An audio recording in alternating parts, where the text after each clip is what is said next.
All right, let's talk about crime. Now, there's people saying, "Oh, why don't you focus on black crime?" Sounding like that's just the end of the conversation. Well, it's not the end of the conversation. Don't tell me not to focus on one issue. If you want to tell me to focus on one issue, that's cool. We can focus on that issue, and that's what I'm gonna do in this video. But don't tell me not to focus on another issue because this one issue exists. All right. Okay, so now we're gonna focus on the issue that the right supposedly wants to focus on. And if they truly want to focus on it, then I'm all means for focusing on it because it's definitely an issue. It does not relate to Black Lives Matter whatsoever, completely different issue. But if you want to focus on it, I'm down to focus on it. So let's focus on it. Here we go. All right, we got violence. How do we solve violence? We're not going to solve violence, but we can reduce violence. The way to reduce violence is to get people off the street because if you're on the street, you are more likely to join a gang, and gangs result in violence. If you're in a gang, they cause violence.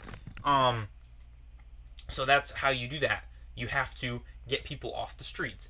That's a lot easier said than done. How do we get people off the streets? Well, the way to get people off the streets is to give them other things to do, like after school programs, um, community centers. Those are the two that are biggest ones. Those are the two biggest ones. Sports, extracurricular activities.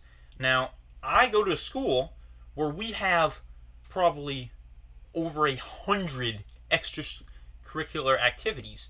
So I'm at a immense advantage over someone else because I have so many other options of what to do with my time rather than to go on the street and get high. Um, so yeah, that is how you get people off the streets. You have to give them other things, not force them to do other things, but give them things that they want to do.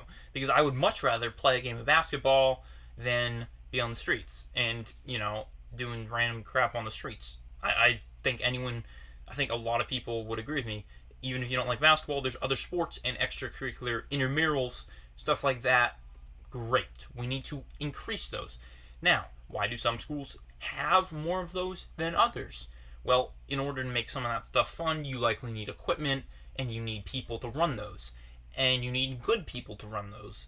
And good people do better in their jobs and they get more paid because they're more motivated to do better, so that's just a fact. So when you have a school system like in, I'm not going to say the town next to me because this is YouTube and you can't say that shit because people look you up, track you down, whatever. But the town next to me, the teachers are underpaid.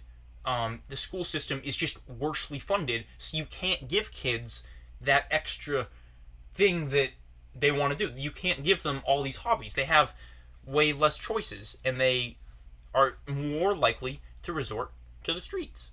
That's just a fact. So the way to do it is now this is my solution. Tell me if you think this solution's crazy. I'm saying all the schools in the either country or state, I would say country, but if people want to argue state, we could have that conversation too, pool all their taxpayer money that's designed to go to schools. And then the taxpayer money that's designed to go to schools is distributed throughout the schools proportionately. So if a school has 500 kids, or say they have 100 kids, that's a better example. That one school has 100 kids and another school has 10 kids, for example. Then the school with 10 kids will get 10% of the funding because they have less kids. What we're doing in the cities is we're cramming schools with tons of kids. We're giving tons of kids to underpaid teachers, and where I go to school, we're giving less kids to higher level teachers. Therefore, the results are going to be better in those areas. That's just a fact. There's no intellectual disadvantage for anyone in the city. That's just a fact. You're going to do better when there's less people in the classroom and your teachers are more better paid. So it's not fair that one school has to have teachers who are paid $25,000 a year and another school gets teachers who are paid $80,000 a year. We need to pool that money and pay them all in the $55, $60 range and have them all being generally at the same level, because otherwise kids are picking up on that, and they are not doing as well because of it. So we need to pool the funding. That is the only way to redistribute the amount of crime in certain places and overall reduce crime, because right now kids are on the streets, they have nowhere to turn to because we haven't given them anywhere to turn to, and that's just a fact.